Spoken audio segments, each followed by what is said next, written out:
Hi, Ruri here with some special yapping video. Today we're gonna talk about Silverwolf level 999 and Elation stuff as a whole, including their problems which lies in their foundation of path and predicting their solution that games might probably push out in the future. Like and subscribe for more analytic video, but before that, let's talk about today's sponsor, Enjoy GM. If you're looking for a fast, secure, and wallet-friendly way to top up for your favorite banner, then Enjoy GM can help you with that. Enjoy GM is a platform that allows you to recharge your favorite games through legal channel but with a great price. The transactions are 100% safe and secure, and all they require is your ID and server region. They won't ask for your login information at all. After you receive your payment, you will receive your currency within 5 minutes. Use my link in the description for up to 20% off on your first purchase. As a new user, you will get an 8% site-wide off coupon. And after you place your first order, you become a membership and unlock exclusive member pricing. The in-game perk, such as first top-up bonus, also works, so no risk and more reward. And if there is any problem, Enjoy GM also provides 24/7 real human customer support to help, so you're not alone if you need assistance. Thank you Enjoy GM for sponsoring this opportunity. Now we head back to our topics. So up till now, I think you guys probably have seen many Silverwolf guide and gameplay out from those who have created servers already. But if not, then you can check out Global channel for in-depth guide. Plus, I also have many gameplay videos for her, so be sure to check that out as well. So for today's topic, I will speak in a zero cycle perspective, so it will be really strict. For casual player, some of this may or may not apply to you at all. But the thing is, even though zero cycle is not an absolute metric, for judging you need longevity or flexibility. Most unit or team composition that do well in generic or neutral state in zero cycle tend to perform well too in non-zero cycle and usually become a backbone for casual or free-to-play account. Those who perform well only in their shell and perform awfully on other places also tend to fall off quickly unless some miracle happens. So let's start with the first topic, Silverwolf 999 as a unit. For a brief introduction, Silverwolf level 999 is a full-on bounce-centric DPS, means she would naturally perform better into single target environments, not so much on the AoE scenario like Pure Fiction though. She also runs on a special out energy called MMR, and also scale really hard with more MMR she got, as she can get up to 240% crit value and up to 30% final damage increase on her enhanced basic attack just from the MMR alone. This makes her essentially an on-turn hyper carry unit with all for one playstyle, similar to Phylon, except you still get to keep her teammate around. Her hard scaling on speed and crit is also similar to how Firefly function nowadays, but in the flip side, Firefly scale with break, speed, and attack instead, which has a much lower entry point. I think that's enough for a brief introduction on her kit, so let's move on to her power level on her problem. As a new shiny DPS out from the banner, there's no doubt that Silverwolf will have the highest power out of any Elation DPS and would compete toe-to-toe with older DPS units, even without having a 4th slot yet. Her power at a full team though will definitely be a bit higher on neutral enemy compared to Monorem at the same cost, with both of them having perfect setup. But then you heard it, a perfect setup. So well, it's gonna go downhill from here. Problem of current Silverwolf, or I would say Elation as a whole, is not just ceiling performance, but the entry point for them to start being playable. Start with the whole team stat. You can see it from my CL servers run that her stat is really skewed into speed, to the point that such tailored rotation at low cost have to function or have to resort to Asta, even though Silverwolf doesn't scale up attack at all, and that's how important speed it is for her. When you build a character, doing a one-stat fishing on Relic is much harder than build a fairly distributed stat unit. For example, you tend to get a much easier time building Castoris or Evernight, as the effective stat line are evenly distributed between a HP %, crit rate, and crit damage. Meanwhile, for a 1 or 2 stat character, Firefly for example, it's really hard for you to get a correct godlike stat, as the only real effective stat is break effect and speed until you hit your desired breakpoint. But for Firefly, it is really forgivable, as her floor is really high, which means you invest less to no time at all building her, and you will get a usable unit right off the bat. For Silverwolf, however, the entry point for her Relic is actually pretty high. A 24 substat Silverwolf and 35 substat Silverwolf will perform like night and day. In fact, the former might even hit the unplayable realm. Having less to no crit and not enough speed to hit your desired breakpoint is catastrophic. And unless you are playing her with Asta, a non-200 speed Silverwolf is also kinda sus. Sure, you can make her work. She even works really well at low speed into gimmicky boss event, but in neutral state, losing one turn from not hitting 200 speed is almost a 44% DPS loss. Her bright side, however, is the ability to run any orb or any rope main stat, as the only scaling is the substat for them. For non-zero cycler, that's a plus point as farming will be slightly easier, but for zero cycle, especially the sustainless one, it is just an illusion of choice. Because in the end, for sustainless run, you are forced to run tank main stat on both orb and rope. As Silverwolf, while being naturally tanky, she doesn't have any form of healing or damage reduction at all. If you do not run a tank main stat on her, she would be disintegrated within seconds. Where in fact, if you're going to play her with the Nova Flare Huohua, you see, Nova Flare Huohua still cannot prevent you from getting one shot. So what you have to do? Yes, you still have to run a tank main stat. Not being picky about the Prana main stat is not a perk at all for current moment. This might change though if there's dedicated sustain for Elation in the future, which to be honest, they're probably gonna make one. So for the current power of Silverwolf, to be honest, it's not that high. At most, she's in line with stuff like Evernight or Sirene at low cost. You will definitely feel amazing on playing her at the current moment, as the shield, especially on Anomaly Arbitration, is quite extreme. But on a neutral state, sustain versus no sustain gap is quite big. If you're not playing her into her own shield, you might find her dealing less than what you expect.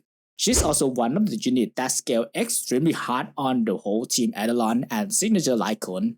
I would recommend you prepare for that. It will not be cheap playing her. Next is Elation as a whole and the glaring problem around them. Since Iwanesia is not out yet, I will not talk about her in this video. I will only cover up to Silverwolf and all of the glaring problem. First is the extremely dependent on Yaoguang for all of the Elation roster. A dedicated support situation in HSI has gone quite far. Me personally, I don't see anything wrong with them if they can do their job perfectly. Sarita is a very good example for this category. She literally functions well with only 3 units at the moment, but is she having any problem in her kit?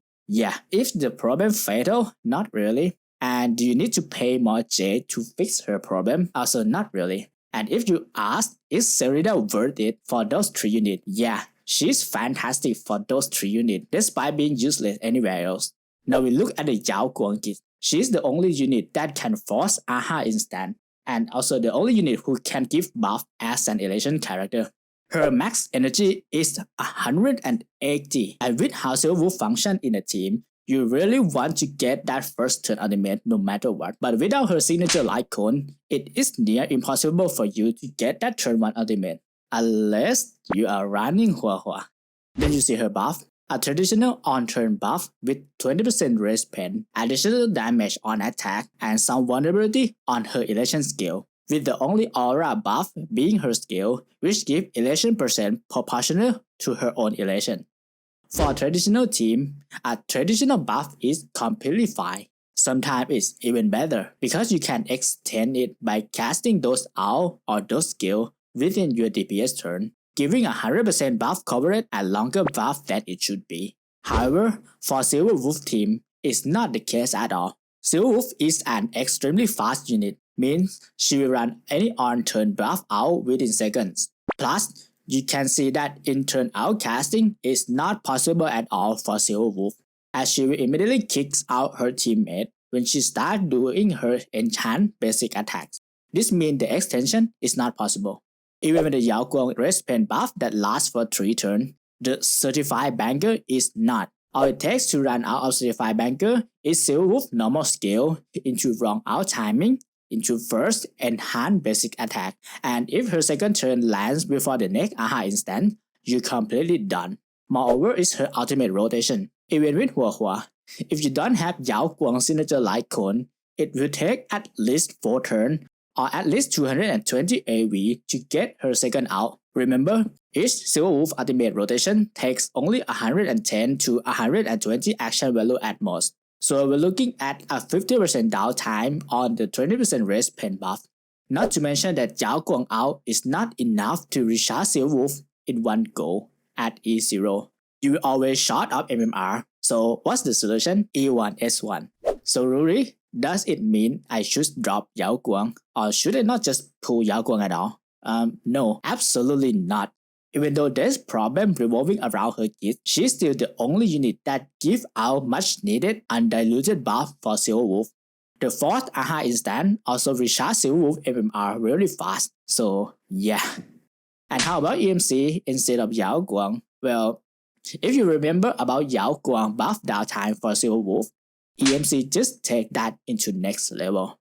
All of the EMC buff come from her out, which only target one unit as well. Plus, the elation percent buff from her shop light code and her E2 only lasts for 2 turns. Basically, you have at least 33% downtime on the most important buff, even more downtime if you can get her out back fast enough.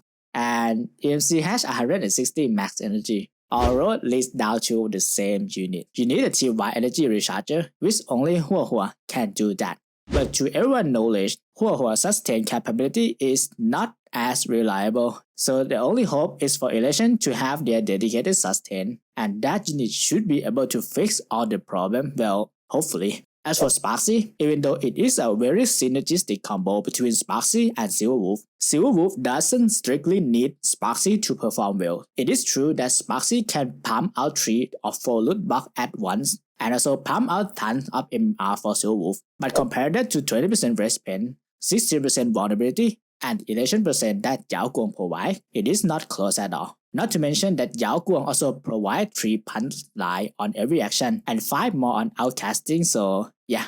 Another problem for Sparxie is she dies really often when you run her with Hua. As out of all members, Sparxie is forced to play squishy. With her attack percent converted to elation percent trace, you can partially fix this problem by running defensive orb or rope, and pray that 64% attack buff that Hua gives is enough.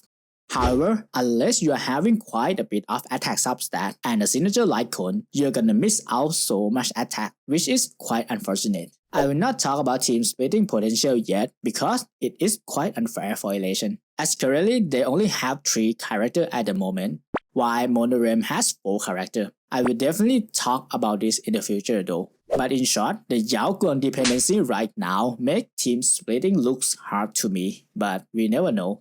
The first lot might just be a Thanos level and bring all the problems to an end, right? As for the solution prediction to the Elation path, note that this is just one person's opinion, so you can take it with some consideration. In the future, I think Elation or Elation dedicated sustain is inevitable. The unit might even be at Thanos level, or at least equal to higher C level to HP scaling DPS. They might do what Hua does by giving more energy, or they might have some sort of mechanic that frees the buff duration in place and prevent it from going down, as this is only issue the Elation, or specifically Silverwolf having right now. This led to say that Elation sustain capability should be fantastic, since we are running a relatively squishy team in 2026, where enemy can just one-shot you out from nowhere. If we go further, they might also release a replacement or the augmentation of current roster or support. If they do, a full-on aura buff would be much appreciated. And please, no more 180 energy ultimate. As for the power level prediction and meta, even though many are fans of Mono Remembrance, Elation, as a team that's newer and have a bigger number overall, will power creep Remembrance at the end. As for how bad it will be, I genuinely don't know. I hope Hoyo have some mercy and not going too far on this. For now, expect a lot of stage to be full on Elation Shield. Patches are the type of game that environment is the king. So even though the set team is only the strongest in the shield, but if they do an entire year of shield, then it is worth, right? Plus, with the introduction of Silverwolf Global Passive, which can cleanse the crowd control debuff very regularly, well, expect future stage to have billions of crowd control into you, and it is inevitable. So, should you pull Silverwolf? Even though there's a lot of problem revolving around elation, there's quite a bit of leeway or solution to it. Some just take more pulls, some take more farming. If you like Silverwolf, then you should pull for it. Just bear in mind that you should be open to pull her full roster as well, or maybe just sum her off Eidolon. I believe it's not fun to see your favorite unit dealing 0 damage or dying in the stage. Unlike HP scaling team, Elation team intensify this effect by a lot. So yeah, that's all the time we have for today, and that's all I want to talk for today. Don't forget to leave a like and subscribe to my channel, and feel free to ask anything in the comment section, and see you on the next video.